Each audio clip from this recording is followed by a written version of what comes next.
Hello everyone, welcome back to our channel Missam Edu a premium coaching centre. तो students, आज हम यहाँ पे जो पिछले वीडियो में हमने जो सेशन जो छोड़ दिया था, यानी कि हम लोग प्रीपोजिशन पढ़ रहे थे। तो प्रीपोजिशन में हम लोग अर्थ के प्रयोग के बारे में देख रहे थे, अर्थ कितने प्रकार के होते हैं। तो वो हम लोगों ने उसके टोटल 13 भेद थे, ठीक है। तो 13 भेदों में से हम लोगों ने सिर्फ 4 भेद पढ़े थे और बाकी के जो थे वो छूट गए थे और व्युत्पत्ति भी छूट गई थी। तो आज हम व्युत्पत्ति के कितने भेद है, कितने प्रकार के हैं, और जो अर्थ छूटे थे, अर्थ के 13 भेद थे, तो 4 जो पढ़ चुके थे, बाकी जो छूटे थे आज हम इस क्लास में उसको पूरा कवर करेंगे, ठीक है। तो वीडियो को अंत तक बने रहिएगा और इसको अच्छे से समझने का कोशिश कीजिएगा। और जो लोग यहाँ पे नए आए हैं, जिनको पता नहीं है, ठीक है, वो जाकर मेरा पार्ट 1 देखिए प्रीपोजिशन के ऊपर, और वो आप लोग समझ लेंगे तो आज ये वीडियो आपको पूरा समझ में आ जाएगा, ठीक है। और जो यहाँ पे मेरा पार्ट 1 देख चुके हैं, आई होप आप लोगों ने प्रैक्टिस किया होगा अच्छे से। तो आज का वीडियो भी बहुत इंपॉर्टेंट है, तो इसको अच्छे से देखिएगा। तो स्टार्ट करते हैं आज का वीडियो। तो देखिए, हम लोग 4 पढ़ चुके थे। कालवाचक पढ़ा था हम लोगों ने, और क्या क्या पढ़ा था आप लोग याद कीजिए, मुझे भी उतना फिलहाल अभी याद नहीं है। तो देखिए, हम लोगों ने कालवाचक पढ़ा था और उसके बाद हम लोगों ने क्या पढ़ा था, कालवाचक पढ़े थे। उसके बाद हम लोगों ने वो तो मुझे भी ठीक से उतना याद नहीं आ रहा है, लेकिन हाँ, कालवाचक पढ़ के उसके बाद हम लोगों ने स्थानवाचक, दिशावाचक और साधनवाचक पढ़ा था। कालवाचक, दिशावाचक और हम लोगों ने साधनवाचक भी पढ़ा था, ठीक है। तो ये 4 पढ़े थे, साधनवाचक और एक छूट गया परिणाम, स्थानवाचक। ये 4 हम लोगों ने पढ़ा था। तो और बाकी बच गया, तो आज हम यहाँ पे कारणवाचक पढ़ेंगे, ठीक है। तो कारणवाचक में हम लोग देख लेते हैं। देखिए, कारणवाचक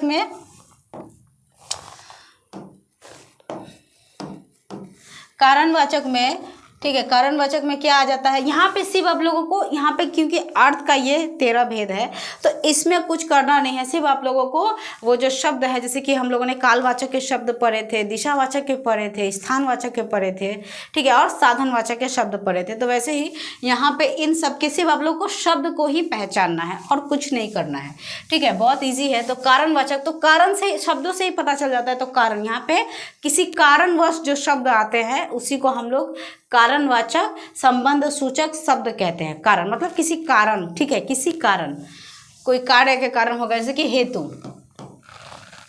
तो फीस हेतु, परिणाम हेतु, ठीक है, एग्जाम हेतु।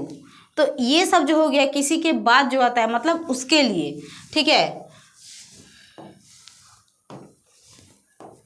और लिए, उसके लिए, ठीक है, निमित्त, कारण, खातिर, मारे।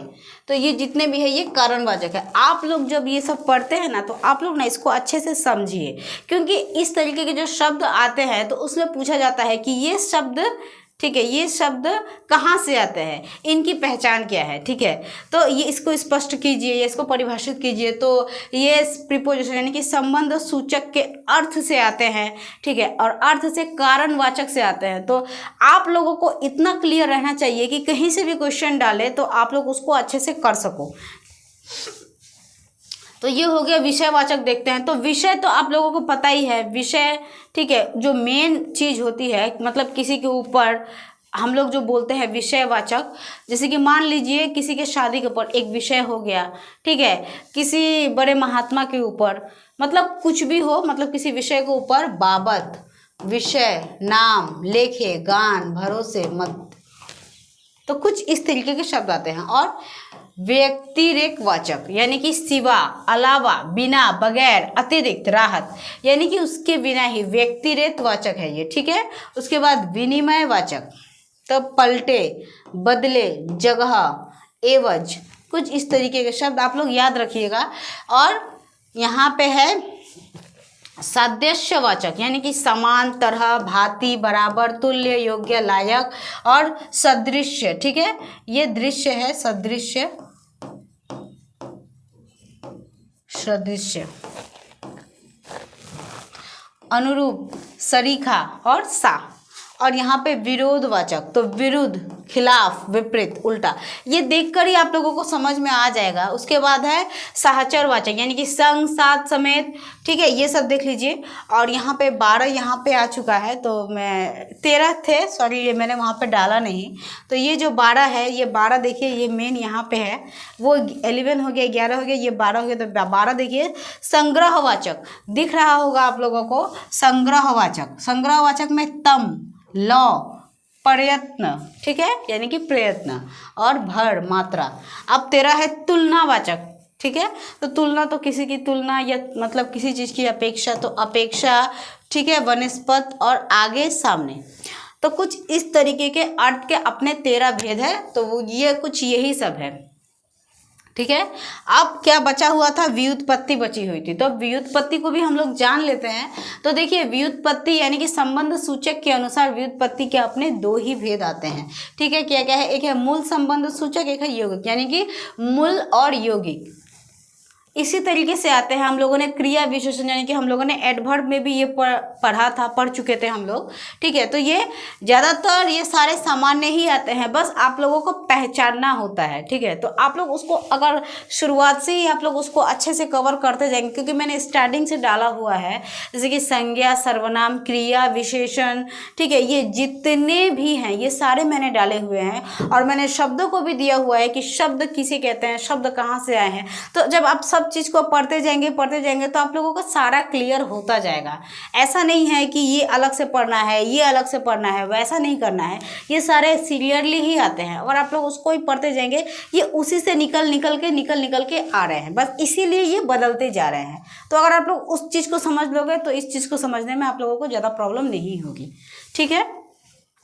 तो देखिए व्युत्पत्ति के दो भेद है, 2 प्रकार के हैं। क्या क्या है, एक है मूल और एक है यौगिक, ठीक है। तो सबसे पहले मूल देखिए, मूल ज़्यादा बड़ा नहीं है, मूल बहुत छोटा ही है। तो मूल जैसे कि देखिए मूल यानी कि मेन, तो देखिए जैसे, बिना, प्रयत्न, पूर्वक, नाई आदि, बस ये कुछ इसी तरीके के आते हैं। अब यौगिक देखिए, तो यौगिक ये दूसरे शब्द के भेदों से बनते हैं। जो यौगिक शब्द होते हैं ये दूसरे शब्दों के भेदों से बनते हैं। तो किन शब्दों के भेदों से बनते हैं, संज्ञा से बनते हैं, विशेषण से बनते हैं, ठीक है। यानी कि जो हम लोगों ने पढ़ा था, यानी कि संज्ञा, जैसे कि हम लोगों ने पहले ही पढ़ा था प्रीपोजिशन, जब संबंध सूचक जब हम लोग पढ़ रहे थे, तो वहाँ पे ब्रैकेट में मैंने पार्ट 1 में मैंने बताया था ना कि ये जो शब्द आते हैं, संबंध सूचक शब्द आते हैं, ये संज्ञा को, सर्वनाम को, क्रिया को, विशेषण को, ठीक है, और क्रिया विशेषण को, ये सब चीज़ों को संबंध देकर ही, मतलब सूचित करते करते आते हैं, उन्हीं को हम लोग संबंध सूचक शब्द बोलते हैं, ठीक है। तो इसी तरह यौगिक शब्द भी है, तो यौगिक जो शब्द है ये इसी से आता है, ठीक है। तो यौगिक शब्द दूसरे शब्दों के भेदों से बनते हैं। मतलब दूसरे शब्द कौन कौन से, यानी कि इसके पीछे जो आते हैं, तो सबसे पहले संज्ञा आती है, तो संज्ञा के शब्दों से बनते हैं। तो क्या क्या है, पलटे, वास्ते, और, परीक्षा, ये सब, ठीक है। और उसके बाद विशेषण से बनते हैं, तुल्य, समान, उल्टा, जवानी, ये सब।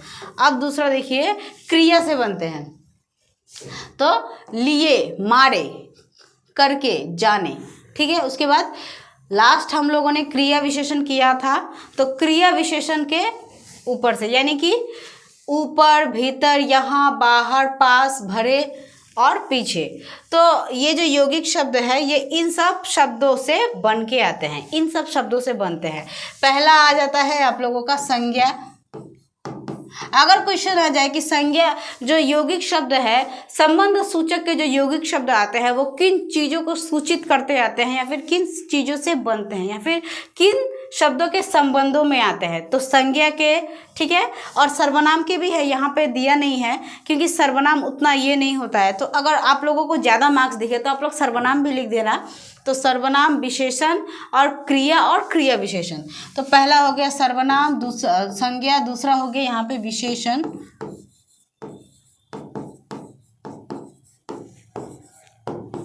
तीसरा हो गया क्रिया, और चौथा हो गया क्रिया विशेषण।